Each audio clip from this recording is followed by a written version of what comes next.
Me complace mucho darles la bienvenida al webinar Principios Fundamentales para fomentar la integridad académica con Turnitin. Primero que nada, permítanme presentarles a nuestra panelista invitada, Alejandra Calderón. Bienvenida, Alejandra. Muchas gracias por estar aquí con nosotros el día de hoy. Muchas gracias por la invitación. Alejandra Calderón se formó como licenciada en Administración del Área de Computación por el Instituto Tecnológico y de Estudios Superiores de Occidente y posteriormente se graduó de la maestría en Pedagogía en la Universidad Panamericana Campus Guadalajara. Cuenta con más de 29 años de experiencia como docente en programas de licenciatura y posgrado en la UP Guadalajara. Es especialista en tecnologías de la información y la comunicación y Educación por el Centro de Altos Estudios de la Organización de Estados Iberoamericanos. Además, participa de la comunidad educativa Google Educators Group. Actualmente, ella se desempeña como coordinadora de plataformas y proyectos del Centro de Innovación Educativa de la UP Guadalajara. Muchas gracias por estar aquí con nosotros esta tarde. Muchas gracias por la invitación y bueno, yo encantada de poder compartir algunas ideas con ustedes en este tema tan importante para nosotros en lo personal y para las instituciones de educación en el mundo. Bueno, como ustedes pueden ver aquí, vamos a hablar de lo que son los principios fundamentales, pero con miras a fomentar la integridad académica en las instituciones. Este punto es muy importante y a mí me gusta siempre hablar como en analogías. Nosotros tenemos aquí un árbol y quisiera comentar cómo muchas veces lo que sucede al interior de nuestros salones de clase o con nuestros alumnos tiene que ver justamente con como ejemplo, un árbol, ¿no? Nosotros a veces tenemos estos frutos que se van dando, a veces los frutos son muy buenos, a veces no tanto, y lo que tendemos a hacer es como a atacar los frutos, ¿no? Como que quitamos los frutos que están podridos o que están por empezarse a podrir, y también tenemos la situación de que las ramas a veces están chuecas y tratamos de enderezar. Pero justo la propuesta es que vayamos intentando ir hacia la raíz del problema. Nosotros dentro de la raíz del problema tenemos que atacar esas partes. Así es, exactamente. Así que antes de dar inicio a este webinar, permítanme comentarles que si por favor pueden utilizar el chat, si surgen dudas mientras la sesión está en curso o tienen alguna inquietud que no haya sido resuelta, favor de enviarla mediante el chat. Además, quienes están aquí presentes recibirán en su correo un enlace a la grabación de la sesión y también una encuesta de satisfacción. Quienes gusten recibir un certificado de participación, con mucho gusto también se lo podemos hacer llegar. Todo esto lo recibirán como parte del correo de agradecimiento por estar presentes el día de hoy. Ahora, hablemos un poco sobre las metas de la sesión. El día de hoy, Alejandra nos compartirá técnicas para aterrizar los valores del pensamiento crítico y el contenido original con el uso de Turnitin. Además, el valor formativo que los estudiantes reciben al corregir en pares, cómo interpretar un reporte de similitud de texto y además la ventaja de promover entre los estudiantes la práctica de la autoevaluación al desarrollar sus trabajos. Por último, dejaremos un espacio para preguntas y respuestas al final. Así que siéntanse libres de enviar las dudas que vayan surgiendo conforme Alejandra ofrece su presentación y trataremos de responderlas. Entonces, ahora voy a proceder a compartirle la pantalla y el ratón a nuestra panelista invitada. Coméntame si puedes ya acceder el ratón. Sí, ya puedo moverlo. Listo, entonces, adelante. Perfecto, muchas gracias. Oigan, pues me emociona muchísimo ver que hay personas, sobre todo docentes conectados. Creo que algo que nos une a los docentes es esta gran pasión por la educación y me emociona mucho participar en un proyecto así. Agradezco a Raquel, a Turnitin, por supuesto, por la confianza, y la verdad es que espero la retroalimentación de todos ustedes. Creo que todos estamos en este barco que lo que queremos lograr pues es incidir en la educación en nuestros propios países, y eso se hace en corto, se hace desde las aulas de clase, y es por eso que es muy valioso que nosotros como docentes estemos siempre como muy dispuestos a compartir. Y justo les comentaba yo al inicio, ¿no? De cómo podemos tomar un árbol como un ejemplo de lo que nosotros vamos haciendo dentro del salón de clases. Y podemos tener aquí eh, las raíces, que es justamente a donde nosotros tenemos que llegar. Porque si nos concentramos solamente en cortar las ramas, en enderezarlas o en cortar los frutos, entonces la verdad es que va a ser una labor que no va a incidir realmente sobre la educación. Algo que es muy importante es entender que nosotros al estar educando estamos inmersos en una cultura y esta cultura tiene gran importancia. La cultura podríamos buscar la definición, pero realmente esto no es relevante. Sabemos que es un conjunto de ideas, tradiciones, costumbres y que tienen que ver con un pueblo, una clase social, una época, un país. Pero realmente la definición no es lo importante. Lo importante es que entendamos la trascendencia de la cultura, la importancia. Es muy, cabe decir que, ¿cómo lo podría explicar? La cultura es un entramado social y se va formando en los distintos grupos. Seguramente muchos de ustedes tienen años de docentes y podríamos decir que siempre comentamos los docentes, ¿no? Tengo un grupo muy bueno, tengo este otro grupo. Lo que sucede es que ese entramado social se va formando, pero si nosotros no definimos la cultura, no solamente de la institución, sino la cultura que tiene que ver con mi salón de clases, entonces se hace una revoltura de las distintas culturas que cada uno trae. Siempre cuando platico de este punto, en México hay un lugar que se llama Sinaloa y suelen hablar a veces con algunas palabras muy peculiares. Y alguna vez que comenté en el salón de clases, bueno, yo preferiría que estas palabras no las usaran. Y entonces un alumno dijo, bueno, ¿y qué pasa si yo soy de Sinaloa? Entonces, ese pensamiento de este alumno lo podríamos nosotros pasar a otro tipo de situaciones en donde el alumno piensa que por ser de un lugar o por tener cierta edad o por estar familiarizado con alguna situación social, tienen la oportunidad o el derecho de hacer una cosa o la otra. Es muy importante que nosotros podamos definir la cultura. Y la cultura la define la autoridad. Nosotros somos autoridad en nuestro salón de clases, pero ojo, autoridad, no autoritarismo. Habría que hablar y podríamos hacer todo un webinar completo hablando de la importancia de la autoridad. Pero cuando la autoridad no alcanza la voluntad de la persona que se somete a ella, entonces es autoritarismo. Y lo que sucede es que inmediatamente después de que esa autoridad con autoritarismo se quita, entonces el subordinado, sea un hijo, un empleado o un alumno, tiende a hacer exactamente lo mismo que estaba haciendo. Lo que pasa es que a la sombra del autoritarismo, pues se reprime y tiene temor, pero eso realmente no funciona. Lo que nosotros queremos es alcanzar justamente las voluntades de nuestros alumnos. Algo muy importante también es decir, ¿cómo hacerlo? Porque muchas veces escuchamos conceptos, ¿no? Hay una gran cantidad ahora, pues con la gran ventaja que tenemos con Internet, podemos buscar el tema que nosotros queramos y encontraremos conceptos de todo tipo.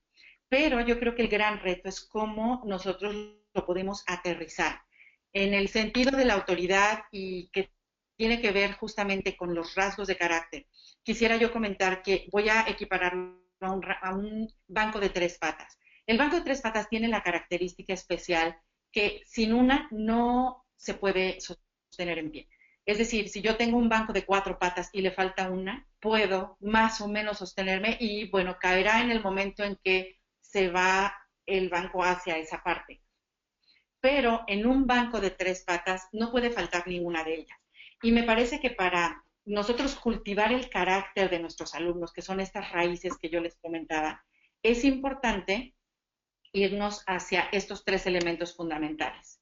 Primero que nada, para cultivar el carácter hay que enfatizar, requerir y reconocer. ¿Qué quiere decir esto?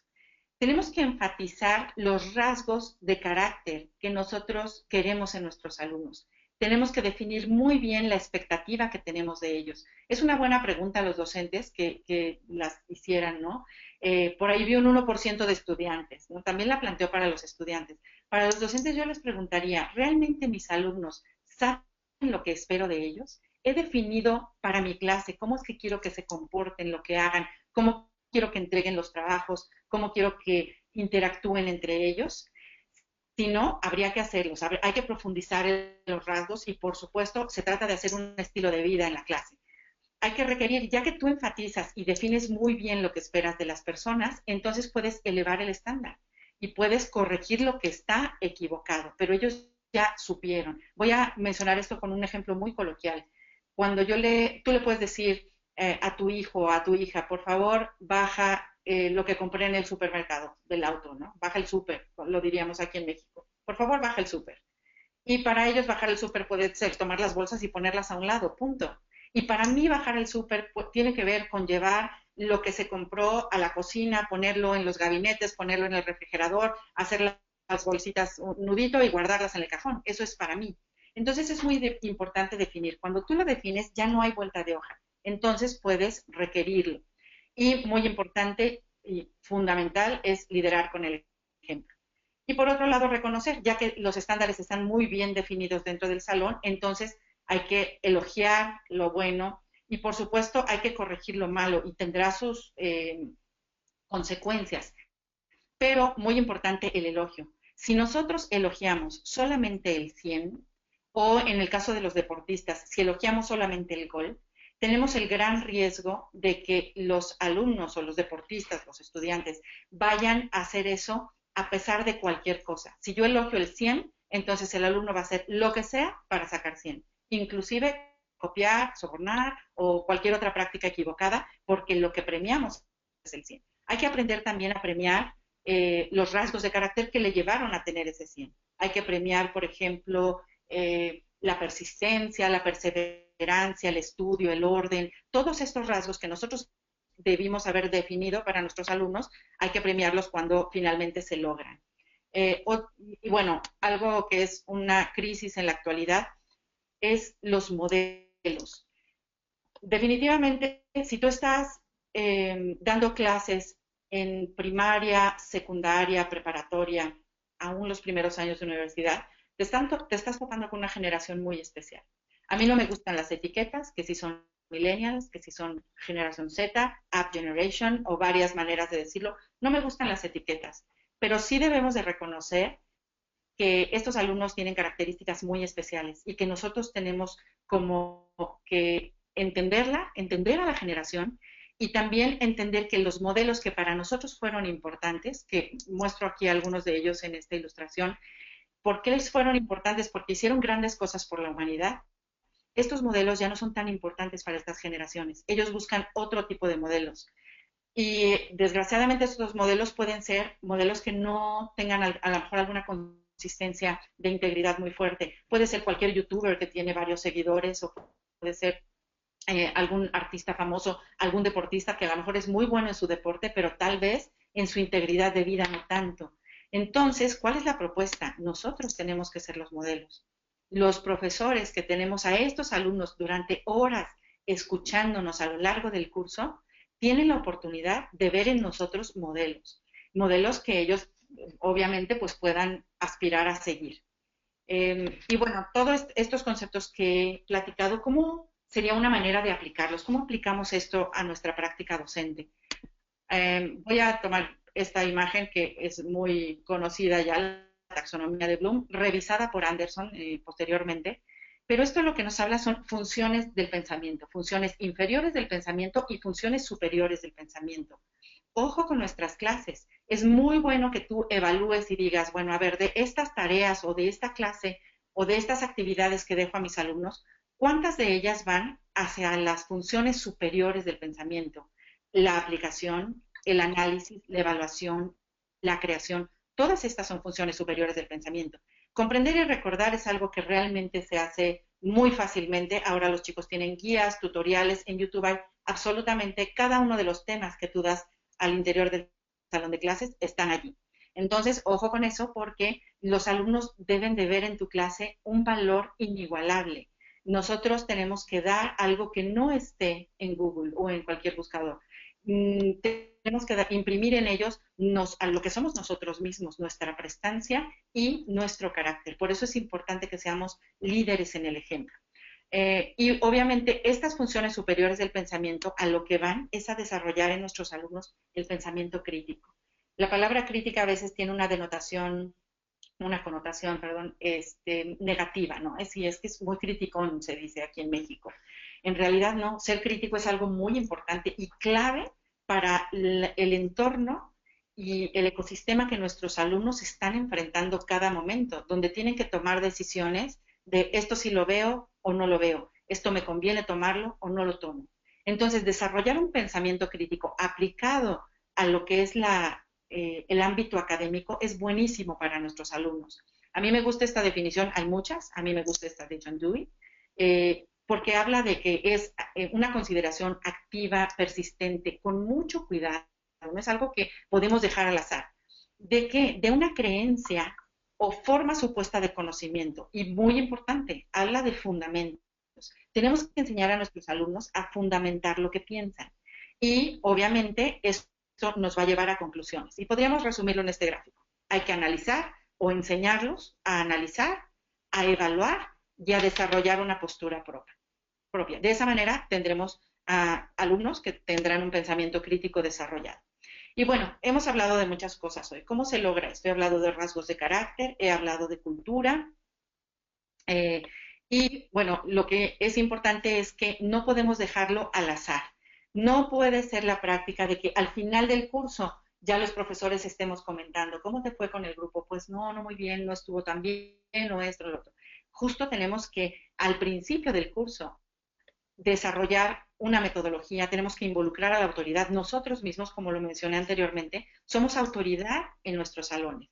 Entonces tenemos que involucrarnos en este cultivo del carácter de nuestros alumnos y del nuestro propio para ser modelos. Tiene que haber una metodología y sobre todo el tema de las herramientas. Vivimos en la era digital y qué grandes ventajas tiene esta era para nosotros como docentes porque tenemos muchísimas herramientas tecnológicas de innovación que podemos aplicar a nuestra práctica docente, ojo, sin perder la tradición, ¿no? Yo, en la Universidad Panamericana, uno de los principios que tenemos es justamente combinar la tradición con la innovación, sacando lo mejor de cada una de estos dos aspectos. Y ser consistentes en el tema también es muy importante.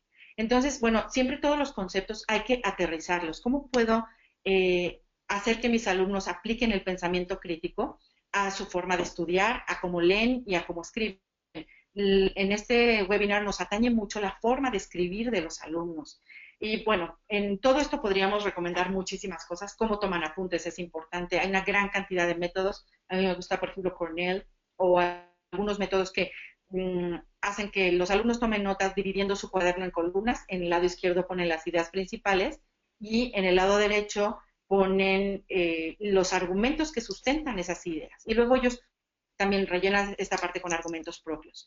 Utilizo una estrategia didáctica que a mí me gusta mucho, es muy simple, se llama SQA, y tiene que ver con lo que sé, o sea, cuando vayan a empezar un tema y nuestros alumnos cuando vayan a escribir sobre un tema, es bueno decirles, en esta columna pon lo que tú sabes de un tema, Revolución Mexicana, muy bien, ¿qué es lo que sé? Antes de consultar Google, un libro o una persona o lo que sea, yo voy a poner y voy a plasmar lo que yo sé del tema, de que me acuerdo si conozco a alguien que haya vivido la revolución, a lo mejor mis propios abuelos o amigos de ellos, si me vienen a la mente algunos personajes, tal vez esté equivocada y algunos personajes no sean de la revolución, sino de la independencia, eso lo veré después, pero voy a plasmar lo que sé.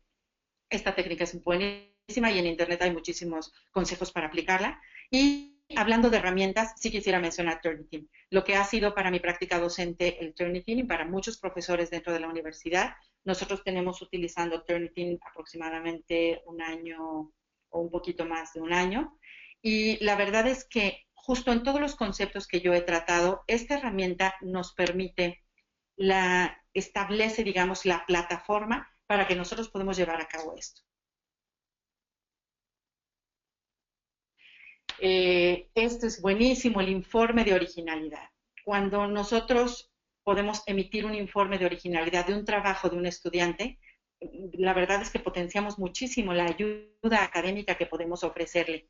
El GradeMark, que también es para anotaciones dentro de los documentos, podemos hacer anotaciones que ya tenemos establecidas en cajas. Hay unas que son como muy comunes, ¿no? Por ejemplo, las anotaciones como te faltó citar aquí o falta de ortografía, esas las podemos poner en cajitas y solamente arrastrarlas y podemos crear nuestras cajas propias, cajas de comentarios o también comentarios de voz. Yo creo que hay veces que revisas un trabajo, seguramente les ha pasado, y quieres tener al alumno al frente para hacer un énfasis en tu voz, de decirle tanto algo bueno como algo negativo y decirles que esto no puede estar sucediendo en tu trabajo.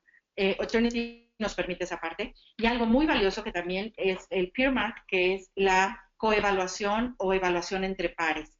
Entonces, hablaba hace rato de herramientas y de cómo las herramientas tecnológicas nos permiten potenciar nuestra docencia. Entonces, la verdad es que Turnitin ha sido para nosotros una herramienta valiosa para lograrlo. Tengo esta imagen, nosotros les comentaba que teníamos más o menos un año de haber empezado a utilizar Turnitin y la verdad es que ha sido muy bueno. Desgraciadamente no tengo la foto inicial, que me hubiera gustado hacer un comparativo, pero nosotros podemos ver aquí que sí tenemos aparentemente un buen porcentaje de trabajos que están dentro de la similitud aceptable. Turnitin nos maneja estos rangos de 0 a 24, 25 a 49, 50 a 74, 75 a 100 y sin similitud. Hablando de originalidad, yo podría decir que estos 1053 trabajos más estos 257 son trabajos originales. Ojo con esto que dice sin coincidencias. Hablar de que no tienen coincidencias no necesariamente es muy bueno, porque nosotros no inventamos el hilo negro, que es una frase que tenemos aquí en México y probablemente en algunos países de Latinoamérica también lo digan así. Nosotros tenemos siempre como que soportar nuestros argumentos en lo que alguien más ha dicho de esto, ¿no? Sacar el estado del arte de nuestra investigación y decir, no, es que yo realmente pongo mi aportación sobre lo que otra persona ya aportó. Pero bueno, habría que revisar, estos trabajos deben de ser meramente de opinión y estos trabajos tienen un índice muy bueno de similitud. Y ahorita vamos a hablar justamente de lo que implica el informe de originalidad. Y no podemos dejar de lado que está esta parte de aquí y que no podemos descansar en fomentar la originalidad de nuestros alumnos. Nosotros hemos creado dentro de la UP un concepto que se llama Dive-In. Esto, si se pueden dar cuenta, aquí es un buzo. Y le hemos llamado inmersión al entorno tecnológico e informacional. Y participamos el Centro de Innovación Educativa, donde yo trabajo, y el Centro de Aprendizaje de Recursos para el Aprendizaje y la Investigación, que se llama CRAI, y que incluye biblioteca y centro de cómputo. La verdad es que hemos colaborado juntos justamente para tratar de que la comunidad educativa haga esta inmersión como si fuera un buzo dentro de los conceptos y las distintas herramientas que están disponibles. Me gustaría que pensaras ahorita en tu campus qué tienes disponible y que no utilizas tú como docente o no utilizan los docentes tampoco. Entonces, es muy importante también tener muy presente esta parte de que tenemos que hacer como una sinergia con los otros departamentos para tratar de lograr esa inmersión.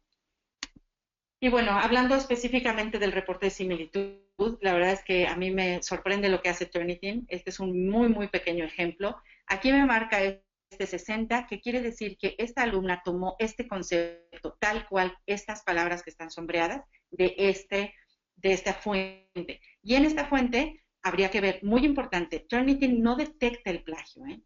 Turnitin detecta el porcentaje de similitud de un trabajo y otro. Nosotros como docentes tenemos que hacer un análisis para saber si hay plagio o no. Por ejemplo, esta chica tiene aquí algo, pero tiene una cita perfectamente y en su bibliografía tiene también citado el mismo trabajo. Es decir, hay una similitud, pero en este caso no hay plagio. Tenemos que someterlo y pasarlo por ahí.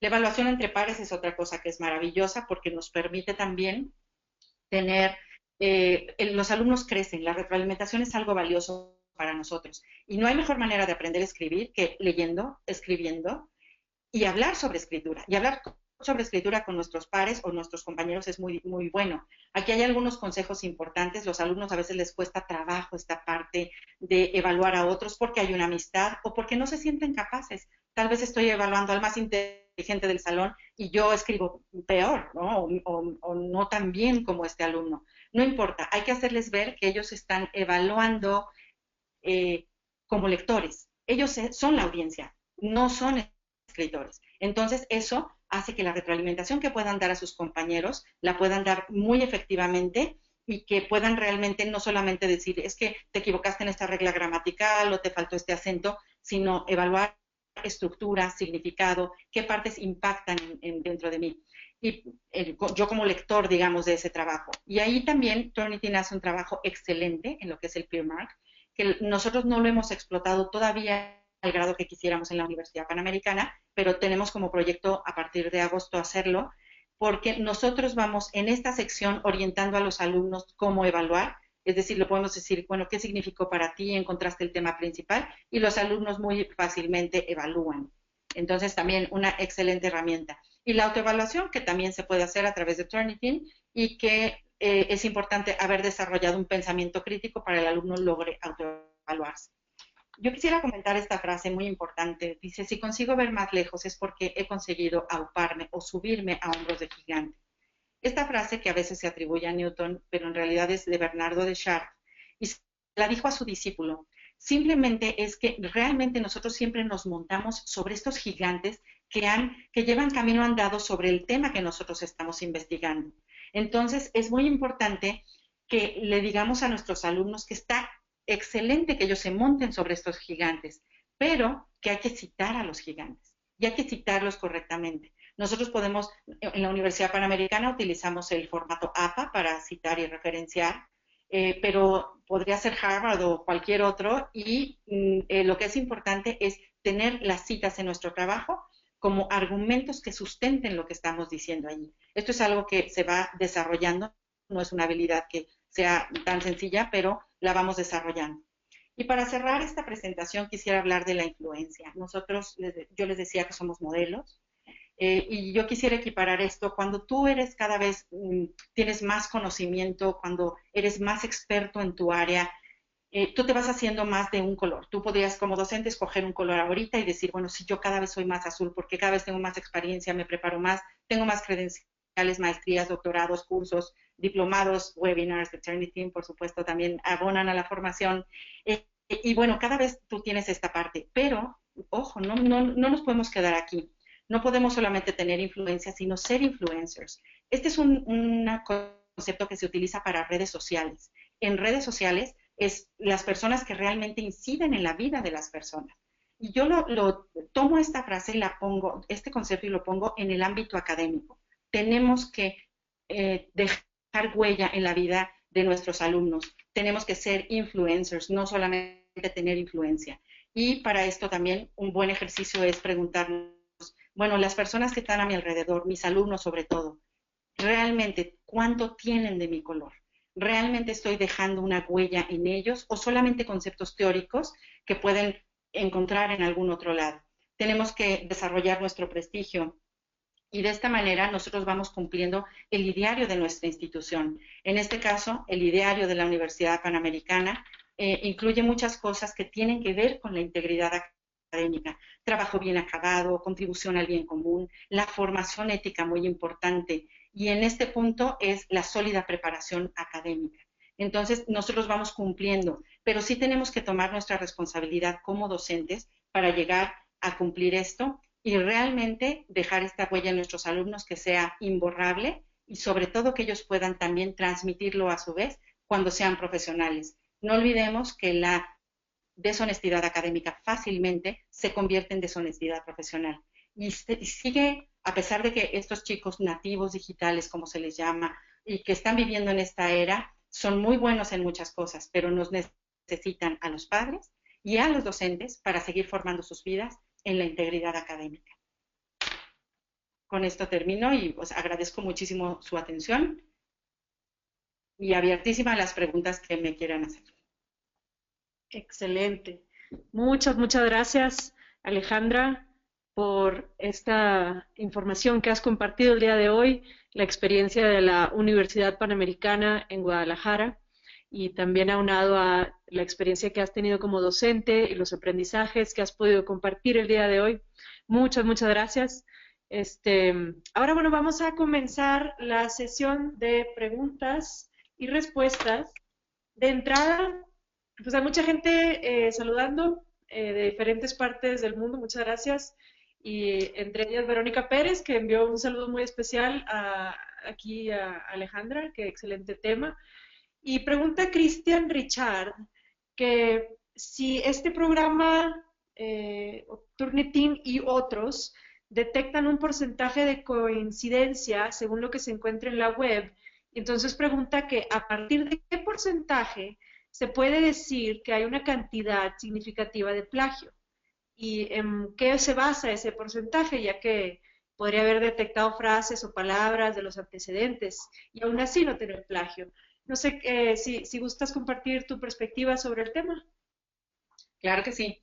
Bueno, aquí algo muy importante es que, como yo lo decía anteriormente, no, Turnitin divide los porcentajes de 0 a 24, una parte de lo como aceptable, digamos, y te lo pone en un semáforo como en verde.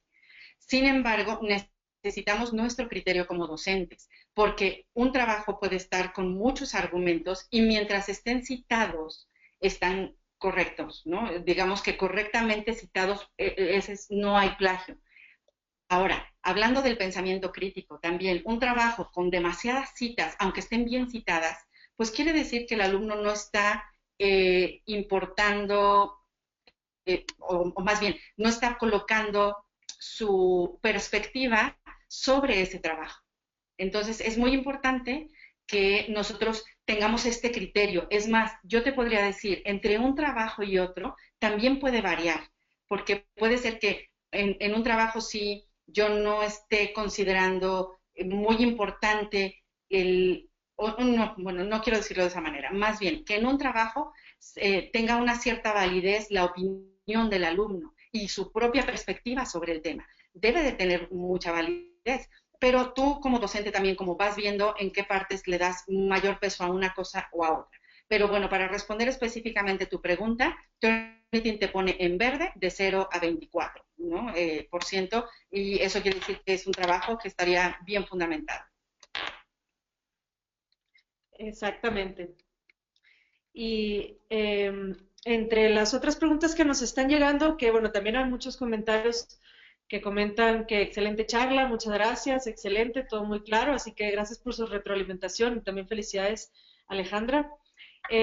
Otra pregunta que nos ha llegado de Anthony Benjamín es, ¿cómo se puede ver el plagio cuando se toma de algún video? Mm, Fíjate que, bueno, Turnitin, hasta donde nosotros lo hemos utilizado, se basa en texto, o sea, lo que busca es texto, y es impresionante, porque a un texto parafraseado, o sea, porque no es como si tú metieras el párrafo a Google, ¿no? Que muchos docentes hacemos eso, a veces lo metemos para detectar si lo sacó de alguna página web. El análisis que hace Turnitin es excelente y muy profundo porque detecta aún frases parafraseadas, pero hasta donde yo lo he utilizado lo hace en texto. La verdad, tu pregunta se me hace muy interesante. Yo se las haré llegar, bueno, Raquel, que es moderadora de esta charla, ella es directamente de Turnitin y te ofrezco, Anthony, que lo investigo a ver si hay alguna manera y lo pudiéramos hacer. Porque tengo idea de que en fotografía alguna vez algún profesor hizo algo, pero para no errar en el comentario, yo con muchísimo gusto te lo investigo y te lo hago llegar a tu correo. Muchas gracias. Y de igual manera aprovecho para comentar que, bueno, pues aquí en esta diapositiva estamos incluyendo el correo electrónico de Alejandra. Si gustan comunicarse directamente con ella, ese sería el mejor lugar. Y de igual manera, si gustan comunicarse con el equipo de Turnitin, pueden hacerlo en el correo de comunicaciones, @turnitin. Ahora una pregunta aquí que hace Byron Delgado es, ¿es conveniente sancionar públicamente el plagio? Eh, Mira, ese es todo un tema. Realmente, cuando yo inicié esta plática, inicié hablando de integridad académica. Cada institución debe hacer su propia campaña, por así decirlo, de integridad académica. Me llama mucho la atención, estuve en la Universidad de Monterrey fue una experiencia increíble en el Congreso de Integridad Académica, donde pude ver como las distintas prácticas que tienen las instituciones. A mí, honestamente, lo que más me gustó, o sea, definitivamente sí tiene que ser algo ejemplar para que se aprenda sobre eso, pero no necesariamente debes humillar a la persona, al contrario. De hecho, me sorprendió muchísimo una universidad que cuando el alumno copia, porque aquí tenemos que hablar que el problema de la integridad académica va hacia el plagio en una parte, la copia en exámenes es otra parte muy importante y la creatividad de los alumnos para desarrollar sus acordeones, la verdad es que es impresionante y nos supera muchas veces. Y el tema también de mandar a hacer los trabajos, en inglés se llama contract cheating, que tienen esta facilidad que a veces, bueno, hay empresas que hacen los trabajos y las tesis, o el mismo compañero cobra algún dinero por hacer su trabajo. Entonces, en todos estos casos, cuando un alumno es sorprendido en una falta académica, me gustó mucho en esta universidad porque no se enfrenta al profesor, ¿eh? No es así de que te caché y estás reprobado y tienes 50 y te saco del salón. Al contrario, lo llevan a lo que es una oficina de integridad académica y ahí le empiezan como a decir, bueno, aquí el problema que has tenido es que has roto tu propio código de honor y el código de honor de tu universidad. No te preocupes, te vamos a ayudar para que esto no suceda más. Porque me parece que hasta ahorita, no sé si ustedes estén de acuerdo, pero hasta ahorita los castigos solamente por sí mismos no sirven de mucho. De hecho, los alumnos van desarrollando otras maneras de hacer trampas y muchas veces, a veces la cultura del mismo país no funciona muy bien y no ayuda al estudiante. Por eso es importante definir nuestra propia cultura, la cultura que tenemos en nuestra universidad, en nuestra institución, en nuestro salón de clases. Entonces, invitar a los alumnos, ahora yo estuve en algunos propedéuticos de alumnos que entraban a la universidad y yo les decía, bueno, la manera en que ustedes han vivido, pues no importa, ustedes están aquí ahora y los invitamos a entrar en la cultura UP. Los invitamos a que sean originales, a que traten de quitar la tentación del plagio, de la copia en sus vidas. Y obviamente les ofrecemos herramientas. Muy importante esta pregunta que me hace Byron. Por ejemplo, algo que nosotros hacemos aquí es que hay un curso para que no tiene asociado a ningún profesor, donde cualquier alumno puede checar su originalidad antes de entregar el trabajo al profesor, porque nos tiene que quedar claro que no queremos atrapar el plagio, queremos que no plagien, queremos ir a la raíz del problema y desarrollar una cultura de integridad académica. Entonces, definitivamente, yo no podría decir que es bueno públicamente exhibiendo a la persona, definitivamente no. Probablemente el caso sí. O sea, que se sepa que tu institución es una institución que no va a permitir el plagio, que tiene una consecuencia y que también la institución provee herramientas como algunos conceptos de los que he hablado hoy y como esta herramienta que es Turnitin y se la provee al estudiante para que no plagies más. Yo creo que ese es el gran mensaje que tenemos que dejar. Así es, y nosotros también promovemos mucho ese uso que comentas de la autoevaluación, que en el mismo proceso de construcción de los trabajos de los estudiantes, ellos mismos puedan acceder los resultados que la herramienta arroja para también construir la formación de autoevaluación, de uno mirar y ofrecer varios bosquejos y bocetos de un mismo trabajo para que entonces últimamente se sienta con la confianza de haber elaborado algo con buen fundamento y de excelente calidad. Y bueno, pues aquí continuando con lo que nos está llegando de comentarios y también haciendo hincapié en el hecho de que nos quedan solo 5 minutos, primero comenta Nidia Santos que si puedes dar charlas a alumnos. Sí, por supuesto, por supuesto. De verdad que justo en una de las diapositivas que puse es una comunidad académica. Muchas veces en algunas instituciones estamos muy orientados hacia los docentes, en otros casos hacia los alumnos. Por supuesto, las pláticas que yo di a los alumnos este semestre, que fueron los alumnos que ingresan por primera vez a la universidad, fueron contundentes y les mostré un informe de originalidad y les dije que de inicio yo creo que no debemos de tratar a los alumnos de inicio con una desconfianza, al contrario, hay que poner en su cancha, por decirlo de una manera, que los responsables son ellos mismos y lo primero que rompen es su propio código de honor. Entonces, hacer hincapié al estudiante que entienda muy bien qué sucede en tu interior cuando copias. ¿Qué sucede cuando plagias? ¿O qué deja de suceder? Porque ser original es una de las satisfacciones más grandes que una persona puede tener. Por eso siempre los que estamos en este ámbito académico queremos escribir papers, queremos escribir libros y ser originales y plasmar nuestro nombre en esto que pusimos. Entonces tenemos que invitar a nuestros alumnos a que sepan que sí, que ser original tal vez no lo va a poner en su currículum vitae para que lo contraten, pero es una competencia impresionante para que en una entrevista o a la hora de que hagan alguna evaluación, esa parte de ser original, de tener un pensamiento crítico, va a ser fundamental. Ah, es correcto. Así que, bien, Nidia, ya sabes cómo contactar a Alejandra y de ahí pues cualquier posible colaboración que pueda surgir, ya allá ustedes. Creo que nos queda tiempo para una última pregunta. Así que de entre los que nos han llegado, me parece que una que es recurrente tiene que ver con el involucramiento de los profesores. Pregunta Gonzalo Muñoz, ¿cómo involucrar a los profesores en integridad académica si en su gran mayoría no realizan trabajos de investigación? Generalmente para el desarrollo de las clases llevan material que son copias de autores, a los cuales no citan. Entonces, en ese caso, Alejandra, ¿cuál sería tu perspectiva? Y tocaste un punto súper importante. Raquel, ¿me repites el nombre de la persona? Gonzalo Muñoz. Ok. Fíjate, Gonzalo, tocas un punto muy, muy importante. Esto sucede mucho más marcado al interior de las universidades, porque la gran mayoría de los profesores somos profesionales convertidos en profesores. Entonces, no tenemos estas competencias desarrolladas. La formación al profesor es clave. Les mencionaba yo de un programa que tenemos aquí en la universidad que se llama Dive In, justamente pensando en un buzo, en la persona que no se mete al mar, este mar de tecnología y de conocimiento, la persona que no se mete y la persona que se mete profundamente realmente a disfrutar lo que hay en el fondo del mar, que es el buzo.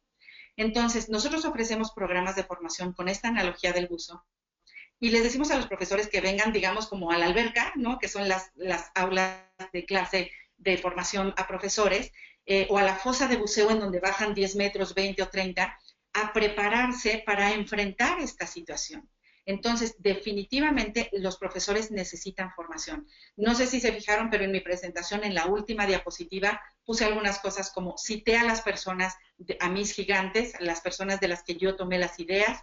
También puse, todas las imágenes de esta presentación son propiedad de sus dueños. No conozco a los dueños porque algunas las saqué de Google, pero sí sé que no son mías y lo pongo de manifiesto ahí.